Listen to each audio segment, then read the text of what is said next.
Tony Hadnot, aka the Nocturnist. The meaning of Nocturnist is basically me being a photographer who primarily specializes by shooting at night. And the term was actually coined by the ladies at Mimosas and Lattes over at, Street 100 Heat. Okay. So, night shooting. Yes. That's not actually the norm for photographers. No, it is not. It is actually probably one of the most challenging styles of photography. Something you really have to pay more attention to, be a little bit more attentive, more detailed. You know, it's not easy. And by being at night, of course, one of your main elements that you have to have perfected is light. 100%. Unlike shooting during the day where you have the sun basically as your default, you know, at night you have to like go chase the light. So if you're like inexperienced, you know, new photographer, you know, like I said, you have the sun there to kind of rely on so you can just snap your shot. Whereas at night, it's like, okay, well, I have to find this light and rely on it and find a way to make it flattering and, you know, make the subject look good and make it pop and clean, you know, just, you really have to know how to manipulate light. And to use light but still give it that nighttime feeling, that's gotta be a challenge.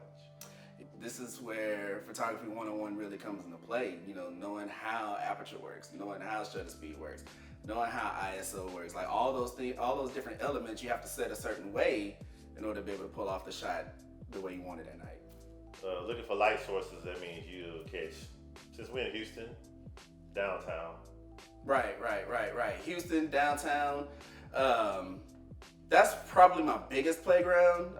There are other spots like Discovery Green, Buffalo Bayou, probably other parts unknown that I haven't found yet. I've heard that Katy has good spots. I've heard Pearland has good spots. Spring, like, still trying to venture out, but like downtown is probably like my stomping grounds for sure, especially like out there on Main Street. The lights, the building. Right.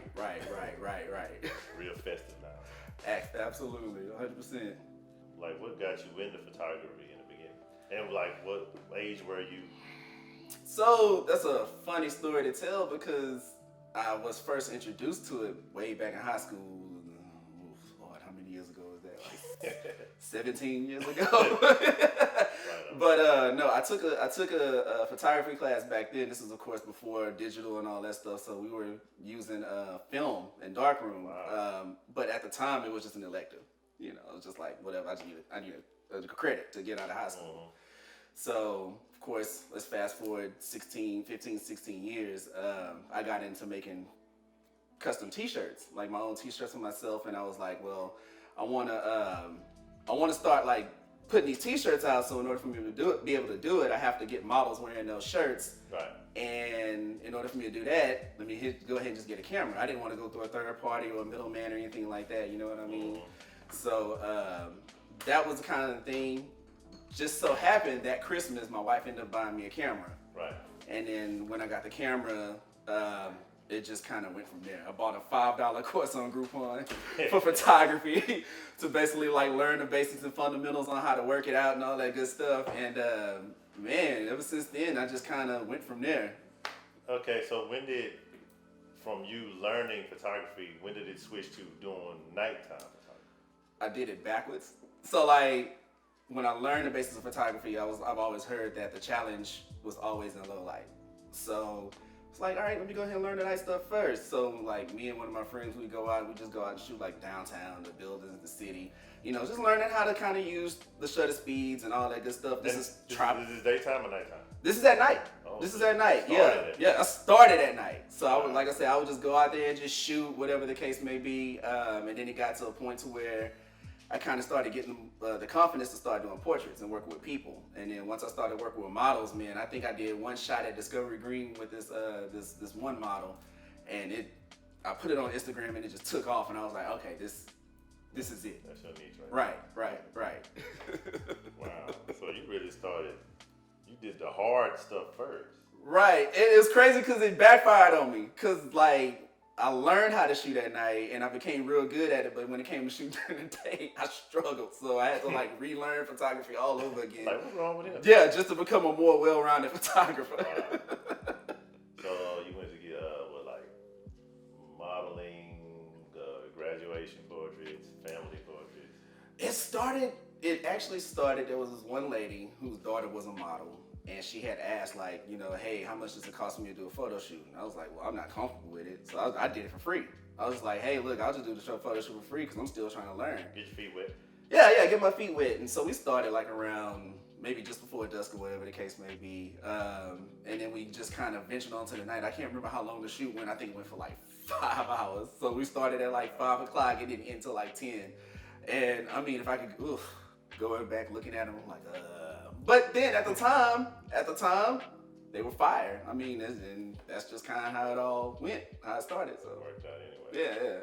The biggest challenge I have when it comes to doing portraiture is probably like the families, like the bigger groups of people, because it's like you're trying to control everybody at one time. So I mean, you can get the parents looking directly at the camera and the kids looking off, or the kids looking at the camera and the parents trying to tell the kid what to do. But luckily, I have my wife with me to assist me on all of my photo shoots, and she does make it so much easier. But yeah, like the biggest challenge for sure, like family group photos and stuff like that. Models, not so much, unless they're more inexperienced. Like if they're inexperienced and don't really know, like they're kind of just trying to get into the game, it becomes a little bit more difficult because now I have to direct them, right. Which I don't have a problem with, but it's just so much more easy whenever they're more experienced because they kind of already know what to do in front of the camera.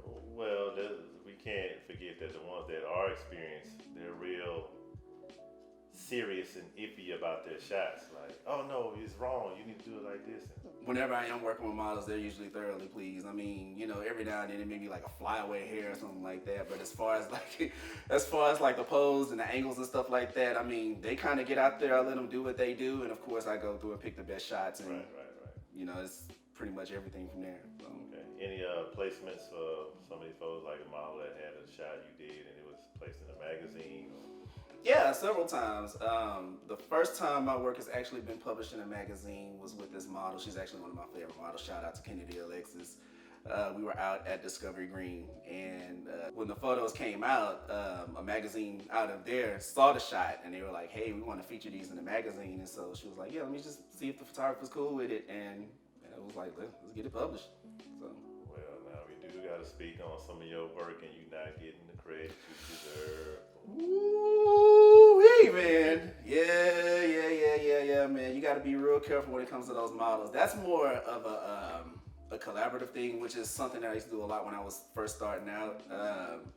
Yeah, man, like whenever you're working with these models and stuff like that, a lot of people don't understand the idea of collaboration, whatever the case may be. It's not just about you, it's all the people who put their hands in the pot, right. Whatever the case may be. But well, not even just models, like anyone you took a shot of and they just tag you in it or it happens. I just kind of chalk it up to the game, but that's where I choose my battles wisely. Right. A lot of times, like I said, that's mainly in the collaborative world. Usually whenever I'm doing paid shoots, I don't worry too much about that because you got your money. I got my money. Right. So like whenever it comes to the models and the collaborative stuff, I kind of work with just a set amount of models, people who I trust and I know that are gonna give me the credit I deserve. So like, but yeah, a long time ago, yes, it's incredibly frustrating. So okay. I think what makes mine stand out from everybody else's is that my work is very much more contrasting and vibrant. Like a lot of times whenever you see a lot of night photographers doing portraits, they strictly highlight the subject, which is right. But they really don't like to put a lot of focus in the background, and I do. I like to make sure that the lights and everything in the background are just popping because that really catches the viewer's eye, And I mean, and of course, knowing how to take that subject and separate them from the background, it still allows them to be able to stand out. So I think it's just like the vibrancy, maybe a little bit more contrast. Like I have a unique editing style, which makes mine kind of stand out a little bit different. So. And I believe in some of your portraits, I've seen where you've actually added lights behind your subject to kind of give it that. Yeah, to give it a good backlighting effect. That actually helps them stand out from the background, so they don't kind of mesh in and it looks all flat and unflattering, Even with the bokeh, for those who don't understand the blurred backgrounds, they don't get lost in that. So that's where that backlighting kind of comes in and separates them from what's going on behind them. And I would assume you need a lens with high speed. You need a good lens. You need a fast aperture lens. You want to go. at least 2.8, but of course recommended probably like 1.8, 1.4, somewhere in that area. 1.8, you know, I mean, it's cheaper, it's more affordable. 1.4, you technical terms for the upcoming photographers that may not know. Right. Speaking on. It's called aperture. Basically, the mechanism that allows so much light to come in. Wow. Shooting downtown, I know you probably had some little run-ins with maybe authority. Hey, you can't be over here. This is private property. Yeah. There was one time when this was before I started getting into portraits. I was on top of the parking garage at the the JW Marriott downtown.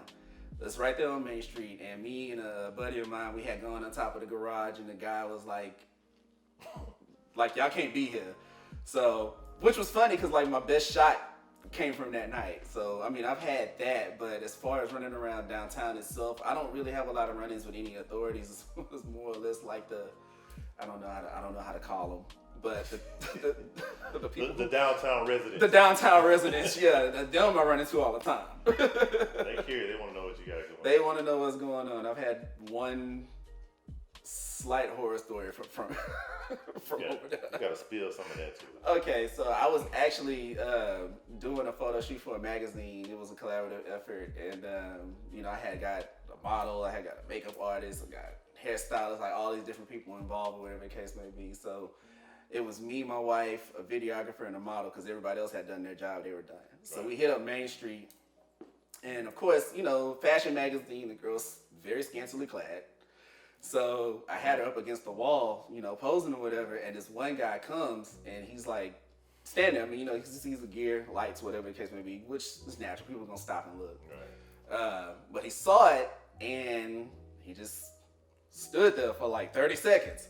I'm like, all right, that's cool. Then it just so happened there's like a little light lamp post. You know how the lamp post kind of has like a cement bottom or whatever the case may be. He decides to have a seat and sit there and watch. So the guy who was doing the video work that night kind of stood in front of the way, and he was just like, what are you doing? And the videographer was like, man, I'm protecting this girl's dignity.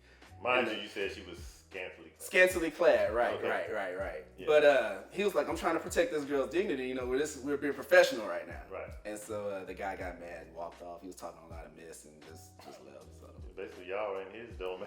We was in his territory, yes sir. You had every right to speak on. Wow. It was a little nerve-wracking though. Just a little bit. Yeah. So have you been asked to shoot No, like a nude photo shoot or something like that? No, I haven't. I personally am not one of those photographers. I'm not into it. The closest thing that I have done to anything nude or boudoir is usually like maternity, when they're trying to show off a belly. But I haven't had anybody just come to me and ask for nudes or anything like that. Even if they would, I'd probably turn it down and refer them to somebody else. That's just, for one, out of respect. Out of respect for my marriage. Right. And then two, it's just too easy to do. Yeah, you got some standards. You got some. Right. Yeah. Right. Maternity shoots. Maternity shoots. They're fun. That segue. They're fun. I like doing maternity shoots when it's just a model by themselves. It's a little bit more difficult when you have to do it with a family or with a spouse, just because that's just that many more people to control. I think it would mainly be just the husband or whomever the child's father is. Yeah. I mean, for the most part, most of the maternity shoots I have done have been like that, where the husband or the caressing baby's daddy. I don't know. I hope y'all married out there. Yeah, whatever. Whoever the father of the child is there. Right, but there's been several occasions where I've actually had to do it with, like, maybe if they had other kids or anything like that, brothers and sisters kissing the baby or something like that. But they're a lot more fun because you get to be a little bit more creative when it's just the model themselves. Because usually they want to shoot in their house and they kind of want to be, like I said, it's almost like a boudoir shoot, but not trashy, for lack of a better term. Keep it a little intimate. Right. So, I mean, but they're fun. I like them. They're cool. Wow. So do you see yourself maybe like teaching the class on it? At some point, actually, that is a goal here in 2020, is to do a night photography workshop, night portrait workshop, to kind of give people a little bit of insight on how I do it. Of course, I know everybody has their own method, but of course, I've been doing it for so long, and I feel pretty comfortable with it that I feel like I know enough that I can kind of just share it with everybody else. I'm not one of those who like to hold secrets or anything like that. Cause I mean, yeah, it's true. Cause like a lot of people hold their secrets and they're like thinking people can replicate what they do and they can't. Nobody's gonna be able to shoot like I shoot. And that's not putting myself above anybody. It's just that everybody has their own thing. So why not share it? You know? Hey. Landscape shooting. Yeah, actually that's where I started. So landscape shooting is actually really, really fun. It's calming because I'm not necessarily dealing with anybody. I can kind of shoot the way I want to shoot and really get the shot that I want. Like when you're dealing with portraits and models and stuff like that, you know, they're constantly moving and so on and so forth. So there's always room for error. When it comes to landscape photography, I mean, you know, once you learn what it is that you know, I mean, once you learn what it is to be a photographer, you can pull off some really dope stuff. So yeah, I mean, I enjoy it, man. You know, every now and then I'll go out and shoot the city and stuff like that. Go put it on iStock.com and make some residual money. A lot of people don't know that you can get paid for your photo. Right, 100%. There's no excuses why you can't make money off of photography. I tell you, that's something I share with people all the time. Okay. You also have your own photography company, Different Mind Yes, Designs. Different Mind Designs, and that's where we focus on. Mainly specializing on the night portraits and stuff like that, but we also offer real estate and, you know, every now and then we'll do like events and stuff like that. No weddings. No weddings. No weddings. A photographer not shooting weddings. No. That's a bad experience. No, not so much that it's a bad experience. It's just, it's a lot of work and it's a lot of pressure. Only because you don't have that one chance to get it right, you know?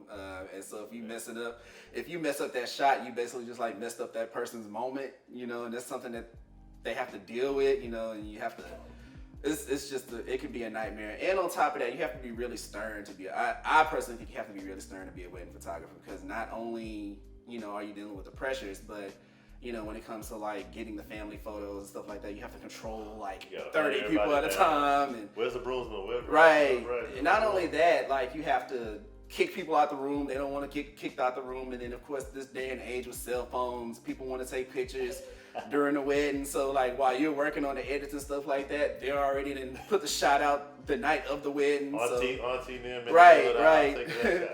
Me, C. Allen, and Meech got this joke about the iPad. There's always somebody with that big iPad. So, weddings, I mean, they could be lucrative, but I mean, you're gonna earn that money. You're gonna earn it. We're not gonna talk numbers, but I want to try to see what was your most lucrative gig. Something that I just learned recently is, you know, when it comes to dealing with people, clients, and stuff like that, you just have to learn not only make yourself qualified for them, but they also have to be qualified for you. And, you know, wise person once told me, it's not that you're too expensive, it's just they can't afford you. So, that needs to be on a t-shirt or something. That's a quote. That's something I can live with, man. I mean, because at the end of the day, you know, you do have to get paid your worth. There's no reason in reducing or diminishing, you know, your worth. You know, just because somebody says that, oh, that's too much. Like, nah, it is what it is. If you can't afford it, you just can't afford it. You know, at the end of the day, there's somebody else out there that can. You know, that's one thing. But then the other thing is that, you know, if you do stay at this level for so long and word starts getting around, then everybody's going to see you as that $50 photographer, $75 photographer, $150 photographer. Like, I don't want to be that guy. So I stand pretty firm on my prices, you know. Every now and then I might budge a little bit depending on who it is, but for the most part, I stand pretty solid on my fees.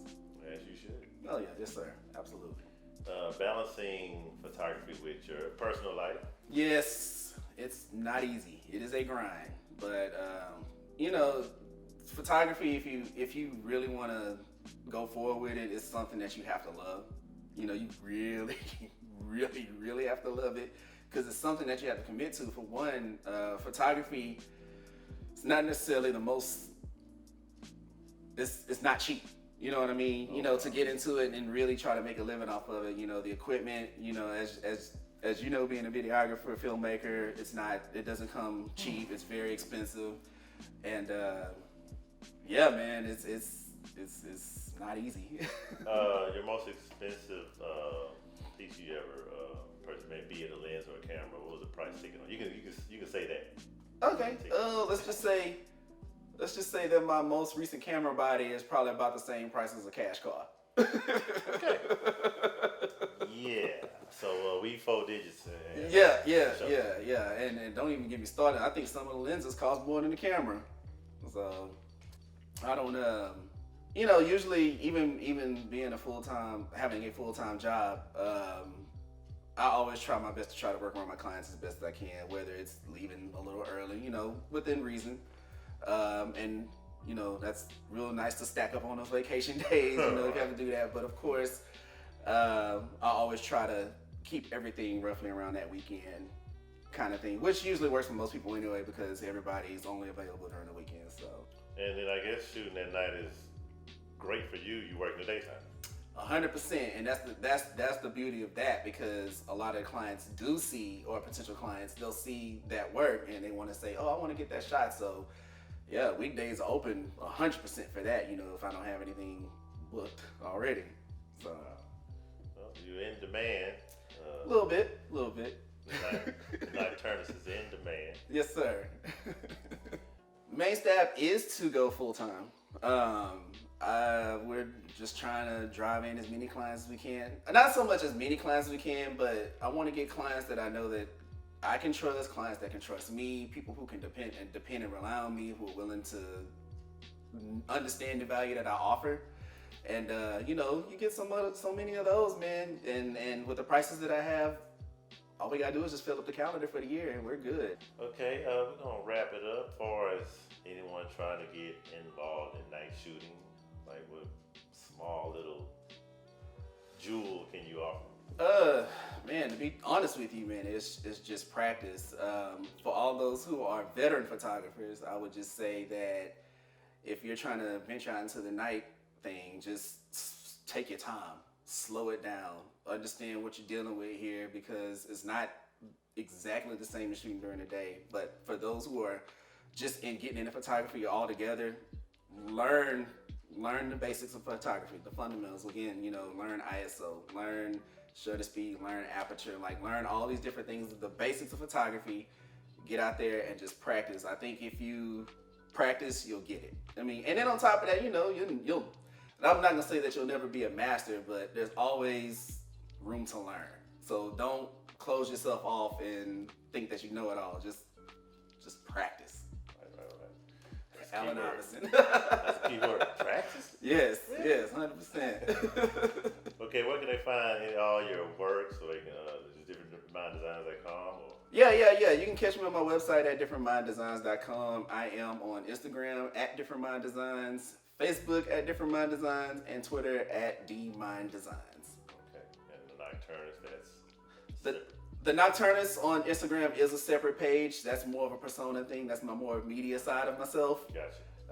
But yes, you can also follow me at the.nocturnist. So yeah. Nocturnist, y'all look him up. Yes, sir.